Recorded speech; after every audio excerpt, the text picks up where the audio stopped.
Ibu bapak, saudara-saudara sekalian, sidang majelis akikah yang insya Allah dimuliakan dan dirahmati oleh Allah Subhanahu wa Ta'ala, terkhusus yang kita hormati Bapak keluarga Andi Rian R. Jayadi dan Ibu Ratna Dewi Rosilawati dan Bapak Muhammad Clay Tajuddin Rahim dan Ibu Lala Damayanti, dan terkhusus yang berbahagia hari ini Adinda Muhammad Gali Clay dan Andi Windy Maulia Tenri Sau.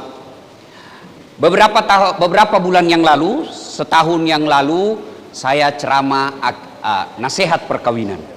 Alhamdulillah, seiring waktu berjalannya COVID, dikasih tawar rezeki, hari ini punya anak, dan hari ini belum cukup 2 bulan dan telah melaksanakan tasyakuran. Apa itu tasyakuran? Bahasa Indonesianya syukuran.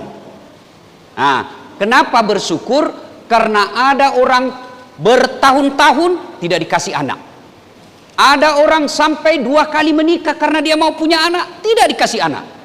Alhamdulillah, top chair tawa. Meskipun ada COVID tidak menghalangi kehadiran anak beliau. Alhamdulillah. Cuma bagaimana cara bersyukurnya? Ya, ini yang jadi masalah. Nah, bagaimana cara bersyukur? Cek. Tidak bunyi nih, Dek. Cek. Nah. Cek. Ya, bagus nih. Ya, cek. Belum. Nah, bagus ini tadi. Ya. Ibu bapak, saudara-saudara sekalian. Nah, cara bersyukurnya 1, kalau lahir anak, alhamdulillahirabbil alamin. Itu dulu. Setelah itu cara bersyukurnya bersedekah. Sedekahnya kepada siapa? Kepada fakir miskin. Nah, salah satu di antara syukur itu berakikah. Kalau orang mampu, dia potong kambing. Kalau tidak mampu, boleh ditunggu dia mampu. Misal ibu nih, dulu bapak ibu kita orang miskin, kita tidak yakin dia bisa akikah dirinya. Akikah orang tua tak oleh anaknya. Ada yang bilang, Ustadz, katanya akikah itu kalau perempuan 1 kambing, kalau laki-laki 2 kambing, dan harus 7 hari setelah lahir. Katanya tidak Islam kalau lewat 7 hari. Siapa bilang? Kalau harus 7 hari dan anaknya kembar laki-laki 2, berarti 4 kambing. Kalau dia tidak mampu, masa hanya 7 hari dikasih waktu? Tidak. Akikah boleh ditunda sampai kita mampu. Tapi karena ini kedua orang tua dan kakeknya orang mampu, tidak lama, langsung dieksekusi. Nah, ibu bapak, saudara-saudara sekalian, itu cara bersyukurnya. Sekarang setelah itu lahir anak, dididik. Ada dijalankan kewajiban orang tua. Apa kewajiban orang tua? Artinya, Dek, Clay dengan Adinda Tenri Sau, saya lebih senang panggil Adinda Andi Tenri Sau, berdosa kalau tidak dilakukan. Namanya kewajiban. Apa itu? 1, lahir anak kasih nama yang baik. Itu penting. Namanya anak kita ini Dennis Aiden Clay. Ya kan? Nah, mungkin orang tuanya punya makna ini. Jangan lagi berkata apa arti sebuah nama. Bayangkan kalau tidak ada semua nama tak, mau kita undang Pak Andi Rian. Kepada yang terhormat sepupuku anu di bumi. Kepada yang terhormat sepupuku anu di Pindrang. Kepada yang sepupuku anu di Bone. Banyak anu siapa? Maka itu nama penting. Bayangkan seandainya tidak ada semua namanya orang, yang paling susah caleg. Bagaimana? Pilih saya, siapa? Anu siapa? Anu. Maka nama penting. Dari nama 1 kita bisa tahu agamanya. Muhammad Jabbar 99 pasti muslim. Tapi kalau namanya Bertus Glenius, pasti bukan Islam. Maka nama itu penting. Yang kedua, nama itu doa. Ketika namanya misalnya dia perempuan mutmainnah, semua orang panggil, mutmainnah. Apa artinya itu mutmainnah? Jiwa yang tenang. Berarti semua orang panggil mendoakan, wahai kau jiwa yang tenang. Latif, Al-Latif, Abdul Latif, sini kau. Artinya apa? Sini kau jiwa yang tenang. Hati yang lembut. Jadi nama itu penting. Yang ketiga, dari nama kita bisa tahu sukunya orang.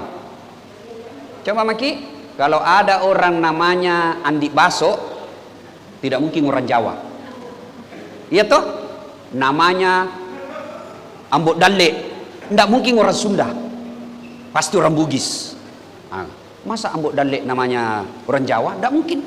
Jadi dari nama kita bisa tahu sukunya orang. Yang pertama, kasih nama yang baik. Apa kaitannya untuk akhirat? Itu nanti di akhirat kita dipanggil satu demi satu dari nama. Bayangkan dari Adam sampai kiamat dikumpul kita di satu tempat namanya Padang Mahsyar. Dipanggillah kita satu demi satu. Siapa dulu yang dipanggil menurut Nabi? Nama-nama Islam dulu. Meskipun neneknya dulu meninggal, kakeknya lebih dulu meninggal, kalau tidak nama Islam, di belakang dia dipanggil. Bayangkan orang mencoblos saja, kita cuma 400 di komplek, sampai sore kita mencoblos.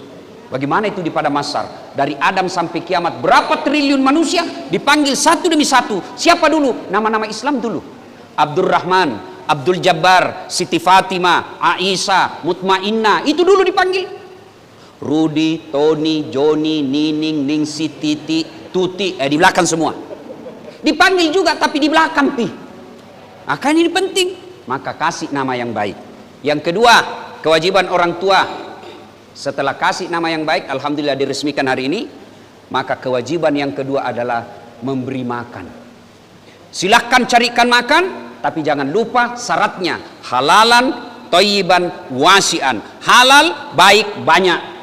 Cari nafkah, Allah tidak larang kita cari nafkah banyak-banyak. Allah tidak larang kita jadi orang kaya. Silahkan kau urus proyek, silahkan urus pekerjaanmu, tapi jangan lupa syaratnya cari nafkah 3. Halalan, thayyiban, wasi'an. Halal, baik, banyak. Jangan banyak dulu. Banyak orang cari nafkah, banyaknya dulu, halal haramnya nomor 17.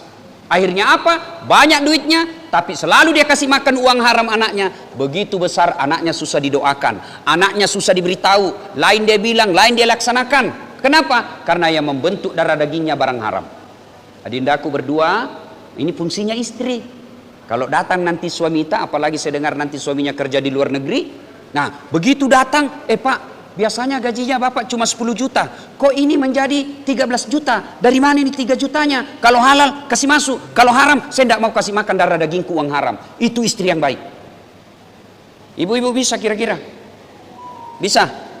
Kalau 3 juta bisa, tapi kalau 35 juta, bengkok mukanya. Sebentar tong pintu haram deh, sini dulu. Ya? Nah itu ya, itu pentingnya istri. Mengingatkan suami. Karena kami ini di luar banyak godaan. Kita baik tapi datang teman kita yang menghasut. Pakai ini kesempatan buat kamu kapan lagi? Maka istri hadir mengingatkan suaminya, Bang, jangan menghalalkan segala cara. Itu. Yang ketiga, kasih nama, didik. Yang kedua kasih makan. Yang ketiga adalah mendidiknya. Dari 3 kewajiban orang tua ini, orang terlalu cemas soal perut. Coba bayangkan kita semua Pak, terlalu cemas kita soal makannya anak. Apa nanti dimakan ini? Apa nanti dimakan cucuku? Apa nanti dimakan anakku? Demi Allah, hadirin sekalian yang hadir di sini, ada ndak yang kelaparan? Ada ndak yang anaknya kelaparan? Ada ndak yang tetangganya kelaparan?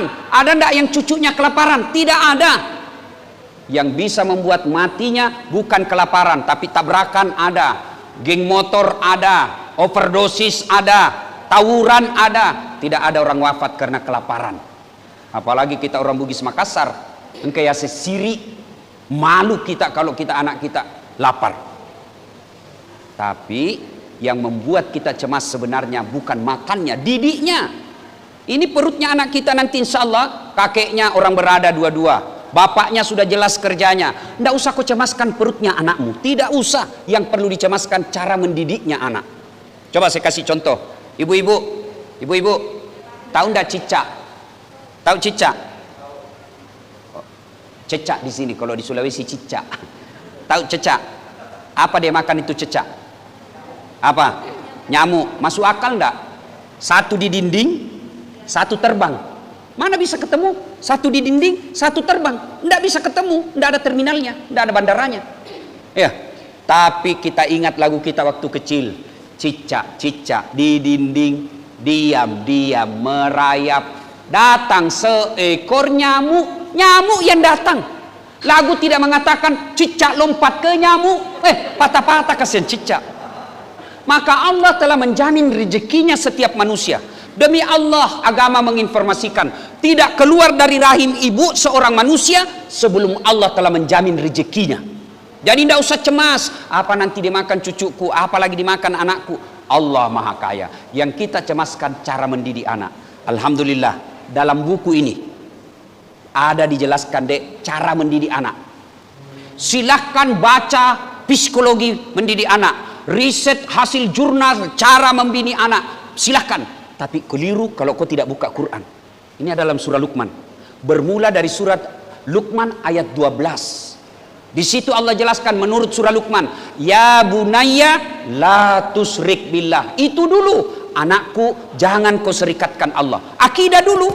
Maka nanti kalau dia sudah mulai besar, sudah mulai tahu lagu, ajarkan akidah melalui lagu. Karena anak-anak suka lagu toh. Ada dulu waktu kecil lagunya, topi saya bundar, bundar topi saya, kalau tidak bundar bukan topi saya. Ganti tuh, ya namanya topi karena kepala bundar ya pasti bundar. Ganti aja itu. Tuhan saya Allah, Allah Tuhan saya, kalau bukan Allah, bukan Tuhan saya. Tuhan di Indonesia macam-macam, tapi Tuhan kita orang Islam Allah. Nah, itu tidak usah kasih ajar lagu yang dulu waktu ku kecil. Pu ami ami belalang kupu-kupu, siang makan nasi, kalau malam minum susu. Mana ada kupu-kupu makan nasi? Hoax ini lagu. Tidak usah lagu-lagu begitu.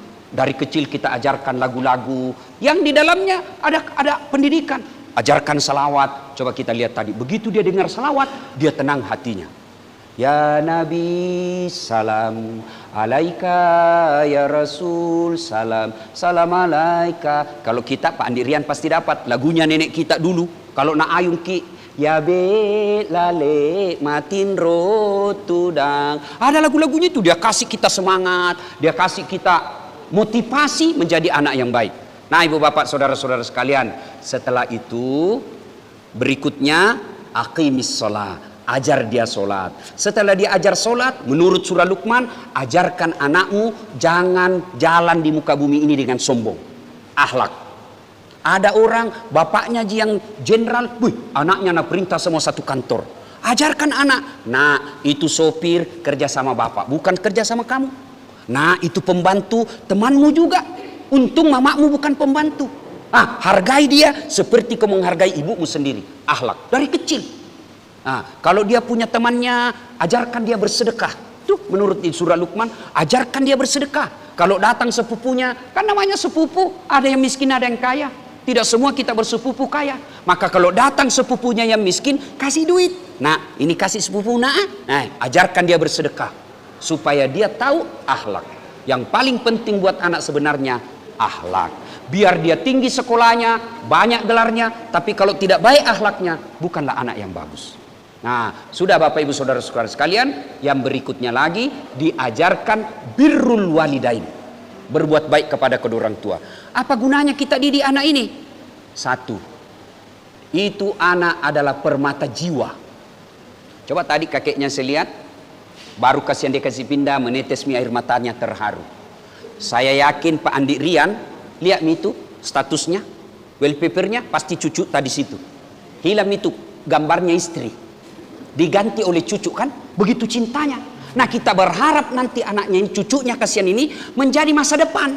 Ibu-ibu nih yang cantik-cantik, termasuk yang muka-muka sudah sakaratil maut. Kira-kira kalau ibu meninggal siapa doakan ibu? Siapa? Suami. Kawin lagi. Ayo. Siapa yang doakan kita? Anak-anak. Iya. Suami. 1 bulan aja dia menangis. Coba lihat kalau ibu-ibu meninggal. Kalau bapak-bapak meninggal, suami meninggal, itu ada istri yang pingsan karena dukanya meninggal suaminya. Tapi sampai detik ini belum ada saya lihat bapak-bapak yang pingsan karena meninggal istrinya. Nah, siapa yang doakan kita? Siapa kira-kira? Anak. Maka biar pangkat tinggi, rumah mewah, mobil megah, kalau anak tak tidak tahu berdoa, celaka kita nanti di akhirat. Maka kita enak, kakeknya meninggal sudah, neneknya sudah meninggal di alam kubur, tapi cucunya yang meneruskan doa-doanya. Allahumma gfirli wali walidayya warhamhuma kama rabbayani shaghira. Nah ibu bapak saudara-saudara sekalian, makna terpenting dari akikah ini adalah syukuran. Dan syukuran ini kenapa? Karena syukur anaknya lahir dengan selamat dan ibunya melahirkan dengan selamat. Saya lihat ini luar biasa. Ya, coba lihat ibu. Coba makin lihat itu ibu. Ini penting. 9 bulan kita dalam kandungan. Disimpan oleh Allah. Allah memakai salah satu namanya Allah. Tadi kita baca Asmaul Husna kan? Ada satu namanya Allah, dipakai namanya Allah untuk menyimpan janin. Namanya Rahim. Ya kan? Rahim inilah kita meninggal di dalam rahim ibu kita selama 9 hari, 9 bulan, 10 hari. Dan begitu kita lahir, keluar anak. Masih ada itu tali connectingnya antara mulut kita, rahim ibu dengan pusar untuk makannya kita. Keluar, dia bawa itu tali rahim dan dipotong. Dipotonglah itu tali rahim, digunting, baru itulah tempat makannya anak. Maka jangan heran, ada orang suami melupakan istri. Tidak sedikit istri melupakan suaminya. Ada orang melupakan orang tuanya. Tapi demi Allah, tidak ada orang tua, apalagi seorang ibu, melupakan anaknya. Itulah sebabnya seorang ibu, dia bisa tahu anaknya yang merantau ke Malaysia, anaknya yang merantau ke Belanda, dia bisa tahu ketika anaknya sakit. Langsung ibunya bilang, telepon dulu itu anakmu, sakit barangkali itu kasihan. Itu ibu, kalau bapak dia tidak bisa. Kenapa? Karena kita pernah dalam rahim. Diharapkan nanti cucu ini, anak nanti ini menjadi kebanggaan orang tua dunia dan akhirat. Itulah sebabnya salah satu makna doa kita, fid dunya hasanah wa fil akhirati hasanah. Selamat di dunia, surga dunia ada 4 menurut ahli tafsir. Makna dari selamat dunia, surganya dunia itu ada 4. 1, punya pasangan yang baik, istri yang soleha, suami yang soleh. Yang kedua, punya anak yang taat beragama. Makanya ketika lama kita tidak ketemu, begitu ketemu, apa dulu yang ditanya? Berapa mi anakmu? Tidak ada orang tanya, berapa mobilmu? Berapa tabunganmu? Tidak. Orang biasa tanya, berapa anakmu? Karena memang anak adalah buah hati. Dalam Al-Quran tadi yang dibaca oleh MC, bahwa anak itu mengambil jiwa kita. Sehingga ada anak yang membuat orang tuanya dipenjara karena memenuhi kebutuhan anaknya. Tapi tidak sedikit juga orang tua terangkat derajatnya karena punya anak yang soleh dan soleha. Mudah-mudahan yang lahir ini, yang kita akikah pada hari ini, menjadi anak kebanggaan orang tuanya, leluhur-leluhurnya, bukan cuma di dunia, tapi insya Allah di akhirat kelak.